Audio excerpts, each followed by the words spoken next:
You are doing. So, I put a post up earlier today on my profile, and I said I would answer the question of how losing weight and keeping it off is more of a skill set and a mindset than it is a diet or a workout plan. And I've touched on this many times before, and I'm going to go off on a little tangent now. The reason I can't get my launch ready and I can't get the 5-day challenge ready is I'm always working, and when I'm not working, I'm busy putting posts on social media when I should be actually working on my core product. Anyway, now that tangent's over. So the mindset you have to develop, right? It's around your beliefs. Okay, you are right now have got lots of beliefs that are not serving you. Okay, there's absolutely tons, and I can't remember them all off the top of my head. But even things like, for example, you're scared of carbs. You're scared to eat carbohydrates, right? Someone is telling you that you should eat carbs. Somebody else is telling you that you shouldn't eat carbs. Carbs are evil. So, let's say, for example, you have the belief that you can't eat carbs past 6 p.m. and you try that, and then a few days later you find it really, really difficult because it's not a sustainable approach. Especially, first of all, eliminating carbs is not a sustainable approach for anybody, especially Asians, right? We live off roti and rice and naan and all that stuff. So it's not a sustainable approach for a start. You're doomed to failure. Then on top of that, if your family is going to be eating at 7, 8 o'clock, and you might do it one day, 2 days, then you're going to see that it's affecting your family, it's affecting you, even mentally. You're thinking this is horrible. If it's not sustainable, you're not going to stick to it. But the fact is, you can eat carbs late at night. There's no reason for you not to eat carbs late at night. In fact, I'll give you a couple of reasons why you should eat carbs late at night. It helps you. It's a precursor to serotonin, which helps you to relax and you feel more drowsy. And that's why sometimes you'll feel drowsy in the afternoon, because you've got carbs that you're likely eating carbohydrates that are spiking your blood sugar levels, and you're having the wrong source of carbs as well, and that's why you feel tired and lethargic after lunch. If you feel like that in the evening, that's great. You'll get a good night's sleep. Secondly, it restores muscle glycogen, and much of your repair is happening at night. So if you have protein and carb in your system, you will recover better, your muscles will repair better. There's some other reasons as well. There's at least 3, but I can't think of the third one now. So that's an erroneous belief, okay? Then you believe that you have to exercise for hours and hours and hours. You don't have to. You don't even have to exercise to lose weight, right? And it's good to, and it's recommended, but you don't have to. And it's not exercise that's going to get you. Your half an hour in the gym or 1 hour in the gym is almost negligible, especially if you're training in the manner that you're probably training, which is you running on the treadmill, right, and burning 200 calories, and you're coming home thinking you've burnt 1,000, because that's what it says on the treadmill thing. So the manner in which you're training is probably, there's different degrees, and if you're going on to the gym and running on a treadmill to lose weight, that's probably one of the worst ways you could lose weight. And I've explained that in previous videos. So go through the units and you can see the videos on that to understand why. I did like a 25-minute video previously. So that's another belief that you've got, okay? And perhaps you believe you have to do cardio. And I hate running. And lots of people hate running. And if you hate running and you're not good at it, not everybody's built for running. If you are thin and wiry and you're good at running and you excel at running in school and you enjoy it, go ahead and do it. But if you believe you have to run to lose weight and you hate it, once again, that's not a sustainable approach for you. Honestly, the list is pretty much endless, and I can't cover it all. And it's late in the evening and my head's not working. So let's see, what are the examples? I mean, even your goal often doesn't align with the activity that you're doing. Training is very specific, right? And the specificity in training. If you want a toned, lean physique, muscular physique, you have to train in a particular way. Once again, here's another belief that you probably aren't aware of. There's a difference between training and exercise. You have to train. If you want a specific outcome, you need a specific input. And training is very specific. And 9 times out of 10, the outcome that you want is not in alignment with the method that you're using. So there's that. In terms of that mindset, then there's, like I said, mindset around food, mindset around exercise, and like I said, just generally being active is far more important than formal exercise for losing weight and maintaining weight. Not for, if you're after good aesthetic physique, if you're after an aesthetic physique, then that's not enough.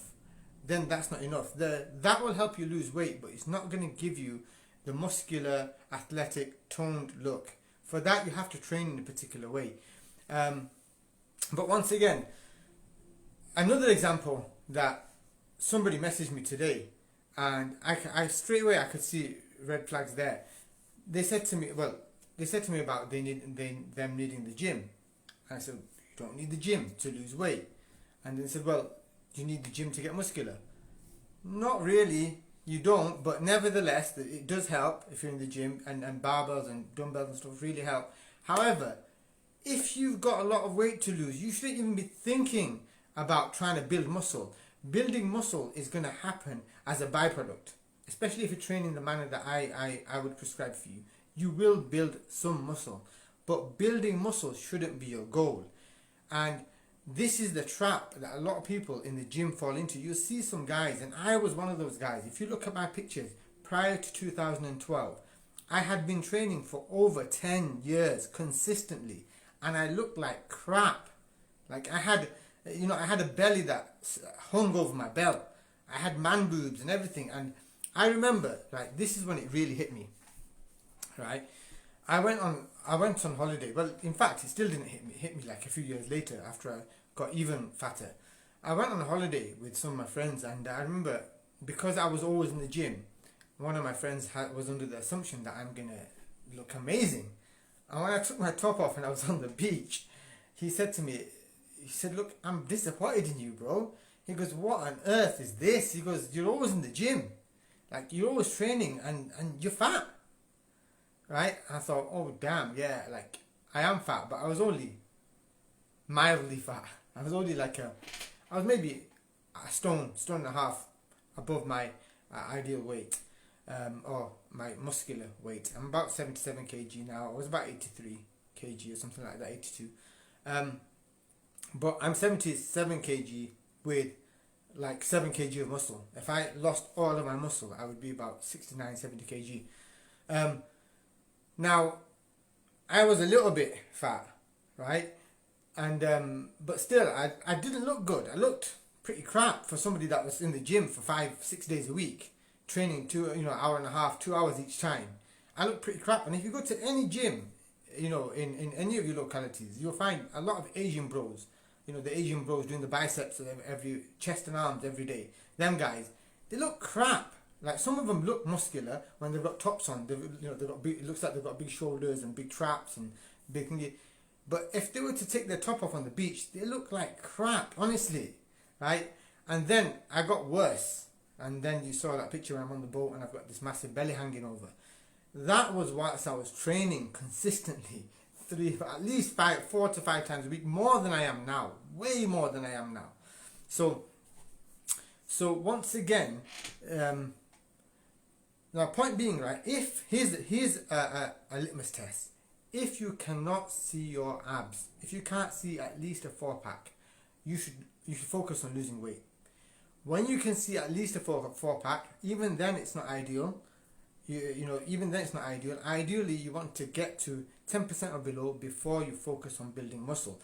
Not that you're not going to build muscle whilst losing fat. You will, but you shouldn't focus on that. Otherwise, if you focus on building muscle, you're gonna look crap all your life. And I see these guys in the gym. This guy that I talk to in the gym, I train, alongside, and they're like that. Their bellies go from there to there, then they go back to there, then go back to there, and it's just their bellies go from bad to worse, and then back to bad, and then back to really bad. They never ever get to an aesthetically pleasing physique, because in their head they're thinking about, oh, I have to build muscle, I have to get stronger. Yes, you do have to build muscle and you do have to get stronger, but there's a time and a place for everything. You have to know what to do in which order. And brothers that are messaging me telling me that they think that they need to build muscle, I've seen your pictures. No, you don't. You need to focus on losing fat. Otherwise, you will never, ever, ever attain that.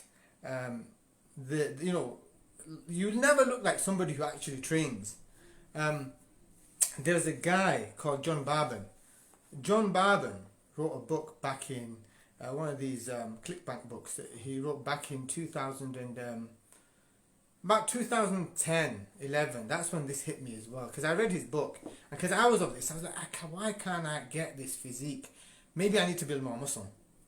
And even a guy that's been training for Sunumya, watching this, right? I remember Sunu said to me in the gym once, right? He goes to me, I was telling him, look, I need to lose fat. He goes, no, you just need to make your chest bigger so it pops. Your chest comes out more. And I was like, I'm trying to get my chest out for years. It's not coming out, and I can't get them lines that define, that separate your chest from your torso. Because I have always been pigeon chested.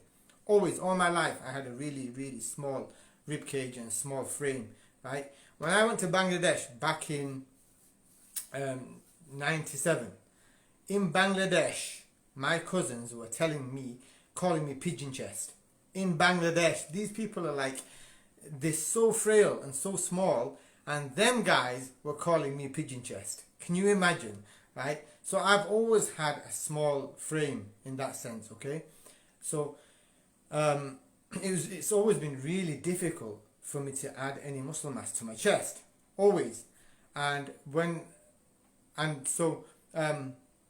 So when I added this muscle mass, and then trying to get that separation from my torso, I was struggling with it, and I just thought I had to build a bigger chest, and it wasn't ultimately, and I did that for years, and I couldn't get that separation. Ultimately, it came down to losing fat. And when I read this book by John Barban, he had the same experience, right? It's called Adonis complex. You can look it up. It's called Adonis complex, right? So he had this issue as well. He thought like he was after that aesthetic physique, okay, and he couldn't get it. He tried really, really hard. In the end, he went on steroids. He took massive doses of steroids, and he still looked fat and bulky, okay? A bulky, muscle, fat, all mixed together, right? And he still looked terrible. And then it dawned on him that, so he wrote this whole book, and it's maybe a little bit gimmicky. It says that he observed all this thing, and he calls it the Adonis complex or something like that, where for something to look aesthetically pleasing, the length needs to be, or the width has to be, or the length has to be 1.6 times one of the other, right? The length has to be 1.6 times its width, something like that. So therefore, your shoulders should be 1.6 times wider than your waist. And then he looks at tables, and he looks at all these different things, and he says for things to look aesthetically pleasing, the length always has to be 1.6 times its width. And so he wrote a whole ClickBank book on it and sold it, and that was his program. And the whole purpose of that is you lose fat, you watch your calories, you lose fat, and then you work on building muscle, and you try and get your shoulders and your lats and everything, and you want to try and be 1.6 times wider than your waist.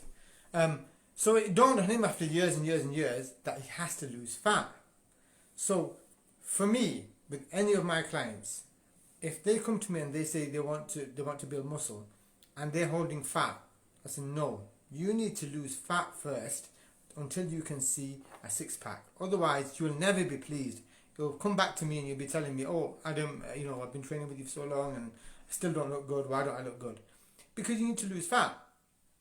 Also, when you're at around, say, 10% body fat, your hormone profile is perfect for building muscle. And then, plus as well, when you deplete yourself like that, and then you go to build muscle and you add a few more calories, honestly, you look really good. Your muscles just fill up all of a sudden, and it's like your muscles are starving for the nutrients and for everything else. And then all of a sudden, you just instantly, you look big. You look big within a month or so, or a few weeks. But nevertheless, even when you lose fat as well, and you can see the separation from your muscles, around 12% you start to see muscle separation. And when you can see muscle separation with the lighting and everything, you just look really big. On videos, on photos especially, you look really good, and you look bigger than you do in real life. So there's that. And then plus, because your hormone profile is right, so when you start eating and training to build muscle, you build muscle faster, and it's just so much better. So then you keep doing that, and then and as you build muscle, you might put some fat on. And sometimes some people who really struggle to put weight on, they need to eat in a significantly higher calorie surplus. So when they do, you start adding a tiny bit of fat, but you still look good. So you get to about 15% body fat, where once again, I don't measure any of this. I just go off how you look. But then you still have abs at about 15% body fat. You still have a good 4-pack. So then you'll do a mini cut, and you lose a bit of fat whilst trying to maintain the muscle, because whenever you're losing fat, you'll lose some muscle. And if you do it in a stupid way, like majority of you probably are, cardio, no resistance training, and just lots of cardio, and then if you restrict carbs, you lose even more muscle. So eventually when you lost all your weight, all you really lost is muscle, right? So you become skinny fat. And if you just wanted to lose weight, why not just chop your leg off and lose weight? If that's your goal, just to lose weight, so you lose weight, and you lose a ton of muscle with it, and that's why you have this rapid weight loss, because you've lost muscle by density weighs more than fat. So you lose a ton of weight because you're losing muscle and fat, and then you're skinny fat, and then you're in that horrible situation now where you store fat quicker, because now your metabolism is slower because you have less muscle. So muscle dictates metabolism. After genetics, it's muscle that dictates metabolism. So now you gain fat, so you gain weight really fast. A, because your metabolism is slower, and B, as soon as you consume carbohydrates again, your body stores all this water. So you gain those 5 or 6 pounds that you lost. And you keep repeating this cycle, and each time you repeat that cycle, your situation gets worse, and it just becomes tougher each time to lose the weight, and it becomes tougher to keep the weight off, and so that's the wrong approach to do that. Anyway, so we've talked about mindset. We talked about the skill set of losing of weight loss is things like nothing directly to do with actually dieting or exercising. It's things like scheduling. Make an appointment with yourself. Schedule your workouts. Schedule your meal preps. Schedule your shopping. Stuff like that. All this scheduling, making an appointment with yourself. Things like that. That's a skill set. That you have to develop. Knowing what to eat, what to buy, preparing, planning, all of that stuff. I'm trying to think off the top of my head. I've had a long day. So well, in my program, it's all organized and it's all laid out anyway. And so the thinking part's taken out because I've already planned it and laid it out. And you get PDFs, infographics. Then then you get me checking in with you. Well, you check in through the app with me, and then weekly we have the coaching calls where I delve into your issues, your specific issues, and post group coaching call. You can have one-to-ones with me as well. So all of that's organized and laid out for you, and it's taken care of. But yeah, so I hope you understand from that. It's then there's the mindset portion as well. Like I said, you have to get really hone in on your beliefs and values and why you're doing it. And inshallah, I'm planning some transformation calls. On those transformation calls, they're going to be super powerful. I have a formula where I'm really going to really unearth and dig deep and bring out those really powerful emotional triggers, right? Because right now you do not have a clue about how much or how badly your poor health is affecting every single aspect of your life, your relationships, your finances, your potential to live your life to your fullest, to live your life to your peak potential, right? Your energy levels, your sleep, your whole quality of life is being affected so badly right now, and you are not aware of it. You're not aware of it.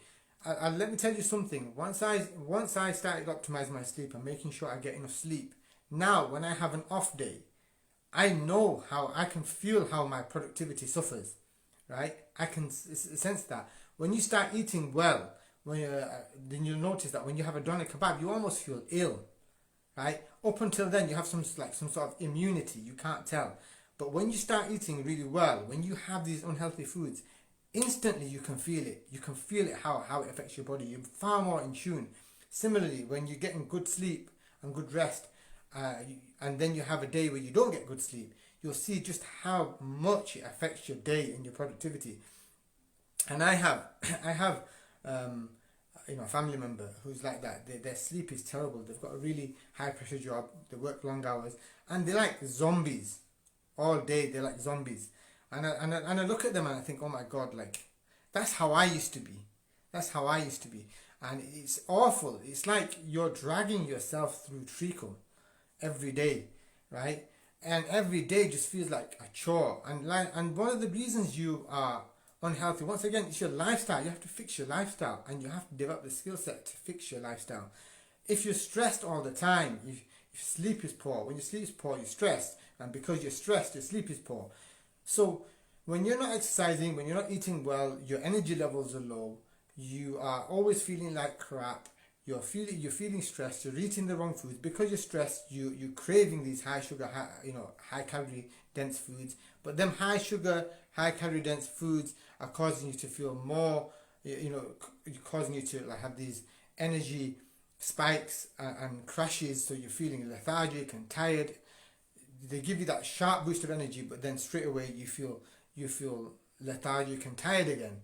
And then you're carrying all that extra weight, so it makes you feel tired and lethargic anyway. So all of these things are contributing to a really poor quality of life, and really holding you back from reaching your peak potential.